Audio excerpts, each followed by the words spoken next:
नमस्कार, माझ्या चॅनलवरती तुमचं स्वागत आहे। आज मी नवीन रेसिपी घेऊन आलेली आहे। सगळ्यात सोपी, जगातली सगळ्यात सोपी जरी रेसिपी म्हटलं तरी सुद्धा चालेल।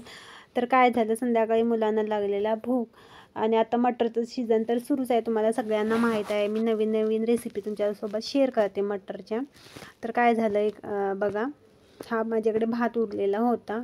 हा भात मी जो गावाकडे बनवतो रोजचा तोच आहे। मी बासमती वगैरे काय वापरत नाही, हा आमचा गावाकडचा तांदूळ आहे आणि त्याचाच भात बनवलेला आहे।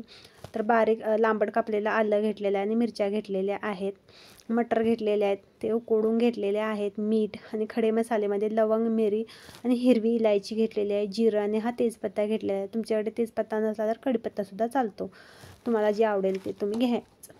तवा गरम करायला ठेवलेला, त्याच्यामध्ये एक पळी तेल घातलेलं आहे। ह्याच्यामध्ये तेलाचा वापरसुद्धा मी बरोबर एक पळीच केलेला आहे। सगळ्यात अगोदर खडे मसाले तेलामध्ये टाकायचे आहेत, ते भाजून घ्यायचे आहेत व्यवस्थित। इकडं बघू शकता,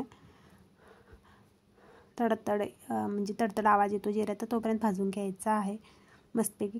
त्याच्यानंतर आला आणि मिरची टाकायची आहे। ह्याच्यामध्ये लाल तिखटाचा वापर करायचा नाही बिलकुल। तर संध्याकाळची मुलांना अशी भूक लागली तर तुम्ही असं बनवून देऊ शकता, म्हणून मी रेसिपी घेतलेली आहे सोपी।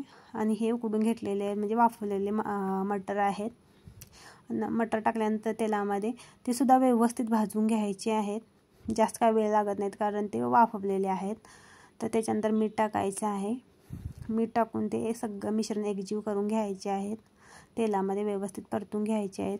मटरचा टट आवाज येईपर्यंत भाजायचे आहेत मटर, म्हणजे खूप छान लागतात, म्हणजे भाजले जातात। थोडासा कलरसुद्धा चेंज होतो मटरचा तेलामध्ये व्यवस्थित भाजल्यानंतर। त्याच्यानंतर आपण टाकायचा आहे भात। इकडे बघा, तर एकच प्लेट होता हा भात, तर मुलांसाठी मी बनवून दिलेली आहे ही रेसिपी। सगळा भात टाकायचा आहे त्याच्यामध्ये।